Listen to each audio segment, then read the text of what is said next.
Hey, how's it going today? How's it going today? It's been a long time, right? Have you missed me? It's your boy Chris Harris. This is Open Door Podcast, and I'm hitting you with another episode. I know it's been a long time since we last connected, for a while. The first month or so of this year, 2024, Jesus had called me and the team to the mountain to him just to prepare us for what he has in store for us in this year. But we're back. Ladies and gentlemen, we're back. Open Door Podcast. And we're here with another topic, another episode. Before we get started, this is what I want you to do. If you haven't done so already, hit that subscribe button. Hit that subscribe button right now because we're dropping episode after episode, week in and week out, and we don't want you to miss it. Why have to chase and find and search for an episode when it will come right to you? Also, hit the like button for this episode and share this episode because I'm sure there are a lot of people who want to get in on this conversation or any conversation that we'll have going forward. It's your boy, Chris Harris. I'm on Instagram. Connect with me. Search Chris Harris on Instagram. Let's connect with each other, all right? Today I have an interesting topic for you. And some of the things that I'm going to share, or some of the things I'm going to say, may be a hard pill for some people to swallow, but it's something that I feel that we should talk about. I want us to look at a video. I want us to look at a clip of a video. Recently, maybe about a month or so ago, Kirk Franklin, Kirk Franklin, 19-time Grammy Award winner Kirk Franklin was on the Club Shay Shay podcast. If you don't know the Club Shay Shay podcast, it's a podcast that's blowing up. I know you saw the Cat Williams interview, but it's a podcast by my boy, Hall of Fame, Shannon Sharp. Kirk Franklin was on the Club Shay Shay podcast, and he was just talking about his life. And there were some things that he said about his upbringing that I just want us to look at because I want us to discuss a certain topic. Now, this clip that I'm going to show you, Shannon Sharp is asking Kirk Franklin because Kirk Franklin was sharing about some of the things that he had to deal with growing up. That the lady that raised him wasn't his birth mother. He was adopted by this lady. Her name was Aunt Gertie, they called her, but she wasn't his mother. It was a lady that maybe was a friend of the family. He said he didn't know the correlation, the connection, if she was part of his biological mother's family, but she was the lady that raised him. But he was talking about that and how his relationship was with his birth mother. So I just want to play this clip for you. We'll look at it and then we'll come back and discuss. Have you ever been able to heal? Have you gotten therapy for that trauma? Because you know that Aunt Gertie is not your biological mom. Yeah. You see your biological mom from time to time. Yeah. And the connection is not there. Aunt Gertie gave you something your biological mother either couldn't or wouldn't give you at the time, which is love. Yeah.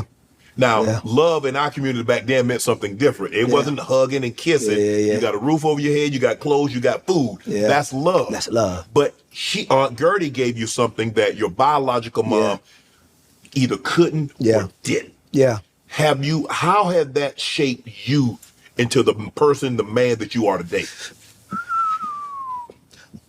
Well, I don't know if you're aware of this recent situation of me finding the same thing about my father this year. I was going to go there. I hadn't talked to my mother in over 23 years before the situation. Your biological mother? Mm-hmm. Yeah, Gertrude died 33 years ago. Okay. So Gertrude died when I was 20. Okay. Yeah. I found Gertrude in her bed asleep. Oh. I found Gertrude. Well, the fireman found her in her bed at night sleep, and she transitioned. Yeah. And so Deborah and I had not had a relationship because what started to happen with Deborah and even the man all my life I thought was my father, and because I met him when I was 6, and then see him again till I was 13, and then see him again until my career took off. And then Deborah and Dwight, the man who I thought was my biological father, they started showing up at concerts. And that pissed me off. Right. It really angered me. And so I wanted nothing to do with me when I didn't have. Now I have, you want everything to do with Back me. then, you didn't want me. You know what I'm saying? Mike, who's it? Mike Jones? Yeah. Mike who? Like you didn't know me. Who? Who?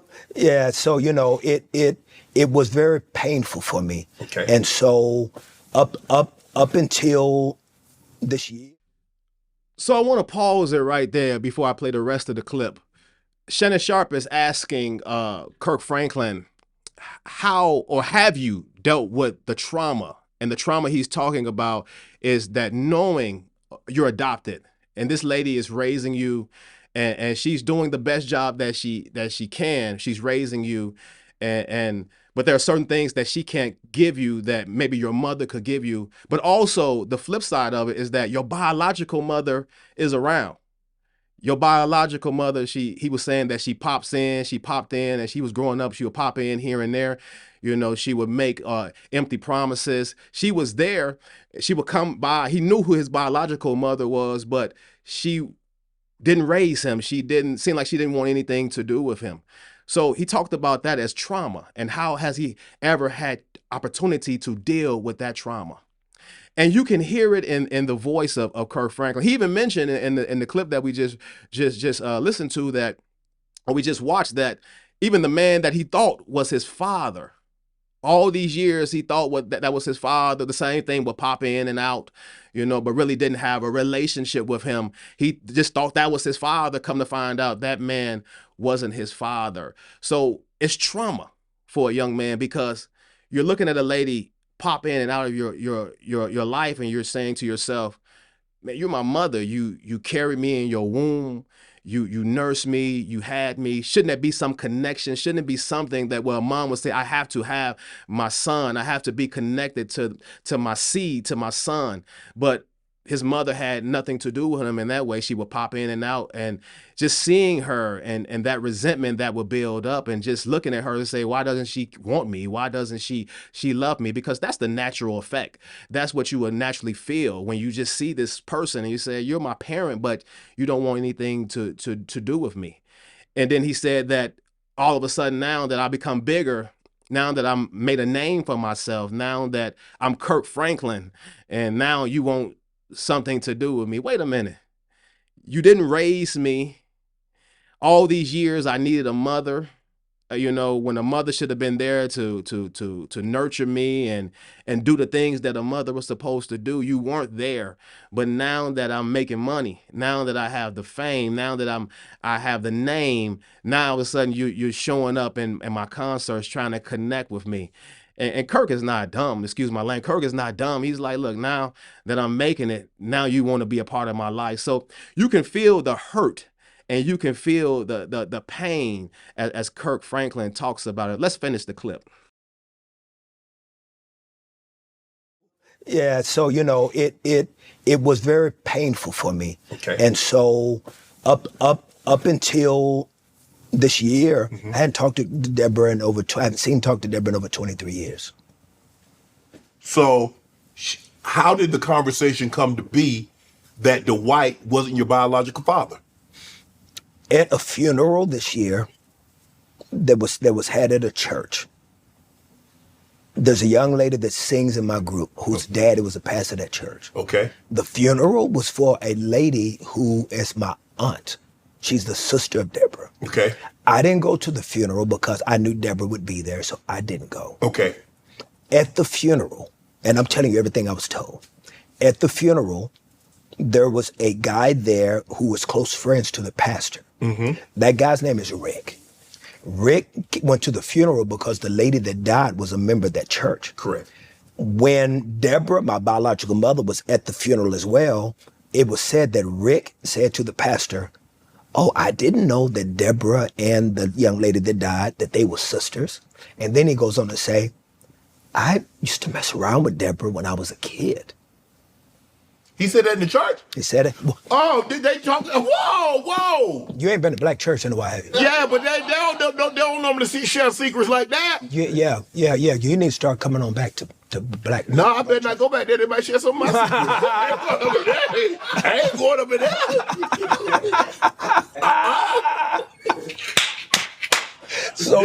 So yes, he said that at this funeral. And so when he said that, No, you're good, bro. And at that funeral, when he said that, everybody looks at him and says, you know that's Kirk Franklin's biological mother. And he's like, oh no. And they were like, do you know Kirk Franklin? He was like, yeah, I've heard the name. I've heard the name. And so now they're looking at him, his height, his ears, his hands. Edith B. A little bit more. Right there. Yeah. Right here. Yeah. So, and so he now is being observed by everybody. Uh-oh. And so now the rumor mill starts to happen. And so it gets to Deborah's attention that this church and this community is now talking. Deborah finds my number. I have a Google number. And Deborah finds that Google number from somebody, leaves a message. I hadn't heard her voice in 23 years, traumatized when I heard her voice. She said, hey, this is Deborah. I want you to know that I hear about the rumor that's being spread around. Rick is not your father. You know who your father was. He died. And I'm not going to let that be a lie that they tell you. Mr. Rick, because of the commotion on his own, he gets. So I just want to stop it there. You know, as Kirk is talking, you can hear the pain in his voice. He said he hadn't talked to his mother in 23 years. And just hearing her voice on the voicemail just gave him anxiety. That's some kind of pain. And that's what I want to talk about today, because when I'm listening to Kirk, when I listen to the interview in its totality, and I'm listening to him talk about his biological mother, and you can hear the hurt in his voice when he discusses his mother. He hadn't talked to her in 23 years, and then when she left a voicemail, he said, it gave me anxiety. Even at the funeral, he said, I wasn't going to go to the funeral because I knew that Deborah's her name, his mother would be there. So you're talking about a man who has pain, and we get it. Like I was sharing earlier, we understand. I understand it, that what he had to go through, and the lady actually being there and not being a part of his life can bring pain. But when you listen to Kirk, and when I was listening to Kirk talk about his life, I said this man has an open wound, because every time, even when the topic came up, you can just hear the pain in his voice. You can hear the uneasiness that he had just even talking about his mother. So I said, that's an open wound. So the topic today is, how do we heal from open wounds? Because Kirk now is a grown man. Kirk now, I think, is in his 50s. But something that happened to him growing up is still causing him pain. As Shannon Sharp said, it's still causing him trauma. And he asked them, how or have you had an opportunity to deal with the trauma? And just listen to him, he hasn't. So here's a man walking around with an open wound. Now, a lot of us have open wounds, just like Kirk Franklin. We're no different. A lot of us have had someone do something to us. Maybe someone turned their back on you when you thought that person would be there for you, to stand with you, to walk with you, be by your side. They turn your back on you. You felt betrayed, and that caused an open wound for you. Maybe someone offended you. And you never had a chance to heal from it. So you're walking around with that open wound, even to today, and it's caused you many problems. It's changed the way maybe you look at people. It's changed the way maybe you deal with people. We've all had it. We've all had something happened to us. Something happened to us in our childhood. Something happened to us at work and in our home. Something happened to us. There are a lot of people who, what they call church hurt. Church hurt, they don't even go to church anymore. They don't even want to deal with church anymore because something happened to them while they were in that church. And that has caused an open wound. And it's still there because they haven't had an opportunity to heal from it. So the topic I want to discuss today, how do we heal from open wounds? Because one thing about an open wound, if you don't deal with it, what happens? It becomes infected. And any infection, it spreads. So somebody did something to you, right? Somebody offended you, somebody betrayed you. That caused an open wound that you never dealt with it. You never got your healing from it, and it caused an infection. What I mean by that, it just changed you. It grew into something even greater. When now an infection begins to spread, so now it begins to affect your other relationships. It begins to affect how you deal with other people. I mentioned the church hurt. Some people are church hurt when now they don't even want to go to church. They don't even want to go to church. When someone mentions going to church, you say, no, I'll pass. No, I don't even want to deal with it because you were hurt by someone at church and you never got the healing from it. We've all had that. We've all had that. Myself, even dealing with my father. Kirk was his mother. Mine was my father. I had a lot of animosity towards my father because my mother, she struggled raising me and my brother, a single parent. And I would always think, what if my dad was here? What if my father was here? How would things would have been? So I always had that animosity towards him. Just being in a single house and seeing my mother go through the things that she went through as we were growing up. And I said, man, this man, he should have been here to be a father. He should have stood and took on his position as a father, and things would have been a lot better. And for a while in the space, that caused an open wound for me. And you have your own probably. So how do we heal from these open wounds? I have a suggestion for you. And that's why I said in the beginning, what I'm about to say may be a hard pill for somebody to swallow, because you may be saying, you don't know what happened to me. You don't know what they did to me. You don't know how it made me feel. So how can you tell me to do A, B, or C? But I have something I know is something that can be medicine for you, something that will start the healing process for you, because you have this wound that you have never got healing from. And you know how a wound is. You ever had a wound on your body? It's painful. It's painful. And any small wound on your body infects the entire body. So now, because someone did something to you that caused the wound, you don't even move the same way that you used to move. You're not even taking on relationships or friendships like the way you used to take on. Maybe because somebody violated your trust, now you don't even get close to people. You don't even let people into your space anymore because you're still walking around with that open wound, and you need healing. You need healing. So this is the way, in my opinion, this is the way that you heal from these open wounds. If I was talking to Kirk Franklin, just hearing his pain in his voice, even at 50 plus years of age, talking about his mother, how even her voice gave him anxiety. Wow, that's some kind of pain. That's some kind of open wound that he's still dealing with. And you're looking at a man, you say, man, this man has gotten Grammys.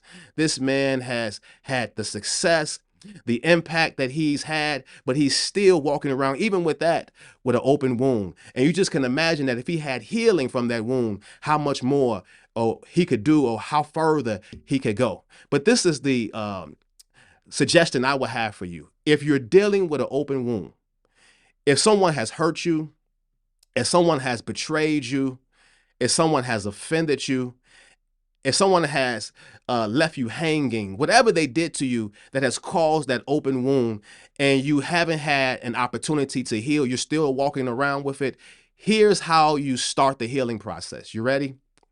You have to forgive them. You have to forgive them. Because forgiveness, listen to me though, forgiveness is not for them. You have the wound. And like I said, a wound affects you. It's painful. A wound it just messes you up, because now you don't even move the same way. You don't even have the same mobility. You're not even open like you used to be open. There are so many things that have changed in your life because you're still walking around with that open wound and you haven't gotten the healing from it. So forgiveness is not for them. Forgiveness is for you. Because when you forgive for what they did, when you let it go, you start the healing process. Like I said, it's not for them, it's for you, because you're the one who's walking around with an open wound. You're walking around with this trauma. You're walking around with this pain. And it's just, you don't even have relationships like you normally have relationships. You don't even move the same way. You don't even move the same way. It affects you. It affects you. How do you deal with it? You have to forgive. And let me say this, because a lot of us do this. A lot of us do this. I've done it myself. This is what we say. We say, oh, I forgive you, but I don't forget. I've said that myself. We do that a lot. We do that a lot. We say, oh, I forgive you, but I don't forget. But that's not true forgiveness. No, it's not. It's not. It's not. You might be saying it is. No, it's not. You say, how can I forget? How can I forget what they did to me? That's not true forgiveness. According to the word of God, according to the Bible, according to our Lord, our God, that's not true forgiveness. Because if you read the pages of scriptures, it will tell you, God will give you the example. Because when it comes to us, and how many times have we offended God? How many times have we messed up? How many times have we angered with God? And the scriptures say that he will remember our sins no more. The scriptures say that he will take our sins and dump it in the middle of the sea. The scriptures say he will hide his face from our iniquity. Yes. The scriptures say he will blot out our transgressions. So you forgiving and say, I won't forget, that's not true for forgiveness. You have to let it go. You have to let it go. You have to dump it in the middle of the sea. You have to remember it no more. That's true forgiveness, but it's not for them. It's for you. That's what starts your healing process. So someone out there, if you're listening to this episode, how do we heal from open wounds? Just looking at Kirk Franklin, I was watching that interview in its totality. I'm saying, man, this that's some kind of pain, and I understand it. I know we understand it. I mean, just what he had to go through. I would be the same way. I can put myself in his shoes, and I definitely understand it. I definitely, I'm not naive. I definitely understand it. But I'm looking at a man, like I said, a middle-aged man who's been walking around with this open wound for so many years and has never got the healing. You don't want someone to die with an open wound. Like, man, what about the capability you could have had, the opportunity you could have had to move a certain way, but what hindered you was that wound that you were carrying. And the way to heal from that wound, I'm telling you, it's a hard pill to swallow. It can be painful, but you have to forgive. Now, you might be saying to me right now, you might be saying, well, it's not easy. It's easier said than done. I'm with you. I agree with you. It's not easy. It's not going to be easy. It's not going to be easy. If someone really hurt you, if someone really did something to you, you carrying that. It's not going to be easy. I understand. But that's where the Lord comes in, because that's when you run to God. Jesus said, come unto me, ye that labor and is heavy laden, and Christ will give you rest. You've been carrying a weight of that offense. You've been carrying that weight of that betrayal. You've been carrying that burden. And Christ said, when you give it to me, I take it off your shoulders. It's hard to forgive people who have really hurt you, who have really caused you pain and trauma. I understand it. But that's when you run to God and you say, God, help me to forgive this person, because you have the understanding. That's the only way I'm going to be healed. That's the only way I'm going to start the healing process. I need God. I need God. I know people who are married where one of the spouses stepped out of the marriage. Now, that's betrayal. That's betrayal. You took vows and that person stepped out on you. I'm married. I can understand. I can feel that. They betrayed you, but you are dear to your vows. You want to honor your marriage. You want to work everything out, but it's hard. What do? You have to run to God, because the only way you're going to forgive that person is painful, is to run to God. So whatever that person did to you, I know it's painful. But for your own sake, to start your healing, you have to run to God and say, God, help me to forgive this person, because I know that's the only way to start my healing process. That's my suggestion for you. That's That's what I believe. And that's what I know. You might say, no, you're wrong. That's not true. No, I'm not feeling that. That's cool. That's my 2 cents in the situation, because I've walked a while. I'm not the oldest person. I'm not the youngest person. I've seen things. I've walked with God for a little while. I know that the way to start the healing process is to do that painful thing and forgive. That's my 2 cents. But what's your 2 cents? Please tell me. Let's dialogue about this. Because I believe this is something that we all need to talk about, because a lot of people are walking around with open wounds. You're walking around because someone has caused you trauma. Someone has caused you pain, and you have never healed from it. Imagine when you get the healing, how you will move.